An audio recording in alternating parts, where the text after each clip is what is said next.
Hermanos, el ser humano busca constantemente sistemas con los que tener el control de la situación y poder manipular lo que sucede a nuestro gusto y a nuestro antojo. Y eso es lo que yo llamo la religión.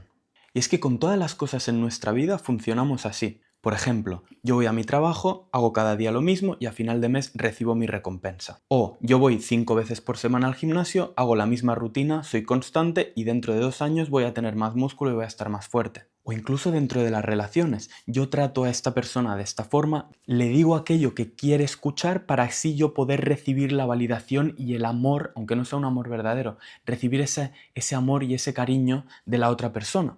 Y estos son sistemas que repetimos constantemente y que nos llevan a conseguir el resultado que deseamos. Y lo que he aprendido es que con Dios no funciona así. Dios no quiere que repitamos todo constantemente como fórmulas, ni quiere enseñarnos como un perro para que siempre actuemos de la misma forma. Dios quiere que seamos capaces de escucharle en el momento. Y Jesús dice, si me amáis, me obedeceréis. Y es que lo que Dios quiere de nosotros es que seamos obedientes. No que tengamos un patrón que repetir constantemente, sino que todo el tiempo podamos escucharle y llevar a cabo aquello que nos está diciendo en el momento. Romanos 9:15 dice, tendré misericordia del que yo tenga misericordia y me compadeceré del que yo me compadezca.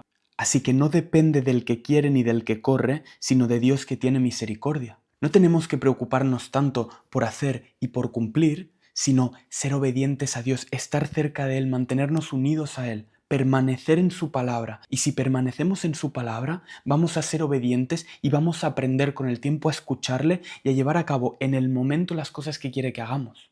Y eso no tiene nada que ver con repetir constantemente las cosas como si fuera una fórmula mágica, como si por hacerlo muchas veces fuéramos a convencer a Dios. Y eso realmente es lo que dice Jesús. No seáis como los paganos, no seáis como los gentiles que oran repitiendo, repitiendo, repitiendo, como si fuera una fórmula, porque Dios ya sabe lo que queréis y Dios ya sabe lo que necesitáis.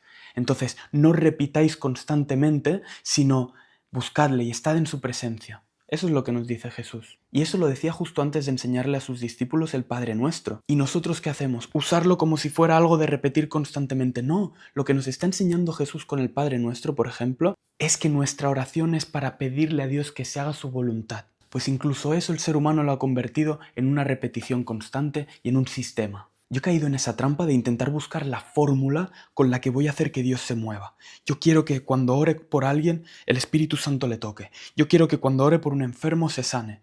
No funciona según lo que yo quiero. Funciona según si Dios quiere sanar a esa persona, si Dios sabe que es el momento de que esa persona reciba el Espíritu Santo. Entonces, no depende de mí y de las palabras que yo diga en mi oración, sino que depende de si Dios quiere eso en ese momento, si yo estoy en el lugar adecuado para llevarlo a cabo y para ser obediente en el momento en el que Dios quiere que sea obediente. Tenemos que llevar cuidado, aunque queramos tener una relación con Dios, de no caer en los sistemas, de no caer en hacerlo algo familiar y en hacerlo algo ya por carrerilla, yendo a través de los movimientos como si fuéramos un robot. Pero así es como acabamos intentando controlar a Dios en vez de permitir que Él nos controle. Intentamos controlar los resultados, los frutos, lo que hay en nuestra vida y lo que nos sucede, cuando realmente Dios lo que quiere es que tengamos fe, que seamos pacientes y que se lo dejemos todo en sus manos, que nos preocupemos en lo suyo, en buscarle y en estar cerca de Él y que todo lo demás alrededor, todas las circunstancias de nuestra vida, Él las va a poner en orden. Dice la palabra de Dios, buscad el reino de Dios y su justicia, todo lo demás se os dará por añadidura. No os preocupéis del resultado ya se preocupa Dios, preocupaos de estar cerca de Él y de buscarle. Y es que todos nuestros deseos individuales deben morir para que Dios pueda poner esos deseos suyos dentro de nosotros. Os recomiendo que leáis Colosenses 2 entero, porque es increíble, pero voy a leer unos trozos para probar el punto que estoy diciendo. Primero dice, nadie os juzgue en comida o en bebida, en día de fiesta, luna nueva o días de reposo. Que nadie os juzgue por lo que coméis, por lo que dejáis de comer, por lo que hacéis, por lo que dejáis de hacer. Y dice después, si habéis muerto con Cristo en cuanto a los rudimentos del mundo, estas cosas son los rudimentos del mundo. Este día me comporto de esta forma, voy a este sitio, como esto, dejo de comer esto. Esos son los rudimentos del mundo, esos son tradiciones humanas. ¿Por qué, como si vivieseis en el mundo, os sometéis a preceptos tales como no manejes, ni gustes, ni aun toques? En conformidad a mandamientos y doctrinas de hombres, cosas que todas se destruyen con el uso. ¿Por qué decís no hagas esto, no hagas lo otro, prohíbo esto o dejo lo otro? Y dice, todas estas cosas tienen a la verdad cierta reputación de sabiduría en culto voluntario, en humildad y en duro trato del cuerpo. Esto puede aparentar disciplina, pero no tiene valor alguno contra los apetitos de la carne.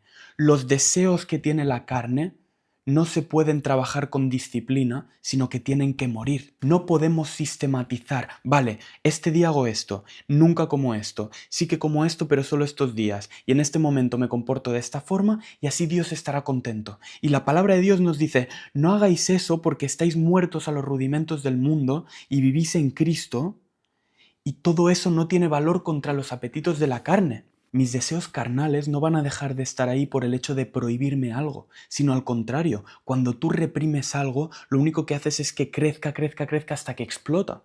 Y lo que dice la palabra de Dios es, haced morir pues lo terrenal en vosotros.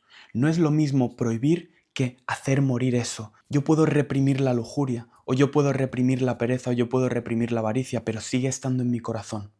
En cambio, si yo la hago morir, si yo la seco y no permito que eso tenga ni un poquito de espacio dentro de mí, eso va a acabar desapareciendo y habrá algún día en el que no habrá lujuria, no habrá pereza y no habrá avaricia, porque lo habré secado. De la misma forma que si no te alimentas te mueres, de la misma forma que si no riegas a un árbol va a acabar quedando seco. Pues dentro del jardín de nuestro corazón tenemos que secar todas esas cosas que no están alineadas con la voluntad de Dios y que van en contra de Dios dentro de nosotros. Y eso no se puede hacer a través de un sistema o a través de un orden o a través de una religión, sino que tiene que morir. ¿Cómo muere esto dentro de nosotros? Lo que dice la palabra de Dios es, si habéis resucitado con Cristo, buscad las cosas que están arriba, donde está Cristo sentado a la diestra de Dios. Poned la mira en las cosas de arriba, no en las de la tierra. Si yo estoy constantemente viviendo para evitar el pecado sexual, por ejemplo, o para evitar la avaricia, aunque no lo haga, mi vida girará en torno a esa cosa carnal, que es evitar la avaricia o evitar la lujuria. En cambio, si yo me olvido de eso y pongo mi mente en las cosas de arriba, pienso en las cosas espirituales, en el amor de Dios, en su presencia y le busco, no como voy a evitar esto, voy a dejar de hacer esto otro, sino permitiendo que Dios me transforme en aquello en lo que pienso, en eso me voy a convertir. Si todo el día estoy pensando en lujuria, aunque sea para evitarla, voy a acabar viviendo y mi vida va a estar cimentada alrededor de eso. Y esto es un mensaje contraintuitivo. Nos pensamos que si ponemos muchas normas estaremos bien, pero es que no funciona así porque Dios no se mueve según sistemas. Dios se mueve de una forma muy diferente a como los humanos lo hacemos. Entonces, la gracia no es tener el árbol de la lujuria controlado dentro de mi corazón, sino la gracia es arrancar ese árbol y plantar un árbol nuevo. Plantar un árbol que sea de Dios, el amor, la paz, la paciencia, la bondad, la mansedumbre, la templanza. Los frutos del Espíritu los produce el jardín de nuestro corazón. No los producimos nosotros con disciplina y con normas y con esfuerzo, sino todo lo contrario. Lo producimos teniendo un jardín dentro de nosotros abonado y es el Espíritu de Dios el que saca eso de nosotros. Nosotros no podemos hacerlo. Y esto es un tema que me toca muy de cerca porque yo me he tenido que arrepentir de esto, de estar intentando producir yo solo lo que Dios quiere producir en mí y de estar produciéndolo no por el Espíritu Santo, sino por mis propias fuerzas o por mi disciplina o por mi propia capacidad. Pero Dios me ha llevado al punto en el que ya no confío en mí mismo y que si no confío en Él yo no soy capaz de producir nada bueno realmente. Y Dios nos quiere enseñar una manera de vivir completamente diferente a la que el mundo nos ha enseñado. Es que dice la palabra de Dios, mis pensamientos no son vuestros pensamientos y vuestros caminos no son mis caminos. Como son más altos los cielos que la tierra, así son más altos mis caminos que vuestros caminos. Nuestras opciones y nuestras maneras de hacer que como humanos podemos llevar a cabo son muy diferentes a las de Dios. Así que más que preocuparnos en hacerlo nosotros, tenemos que permitir que Dios nos cambie y permitir que Dios instale dentro de nosotros un sistema operativo diferente, no el de la carne, sino el del Espíritu. Así que hermanos, buscad a Dios mientras puede ser hallado, dejemos de intentar manipular a Dios y de intentar manipular los resultados de nuestra vida, algo de lo que yo soy culpable también y algo de lo que tengo que mantenerme cerca y pendiente de ello, que no crezca eso dentro de mí, pero es mucho mejor la voluntad de Dios que la nuestra, es mucho mejor lo que Dios puede proveer para mi vida que lo que yo puedo proveer. Así que ¿cómo voy a confiar en mí mismo y no confiar en Dios? Hermanos, buscad a Dios mientras puede ser hallado. Os quiero.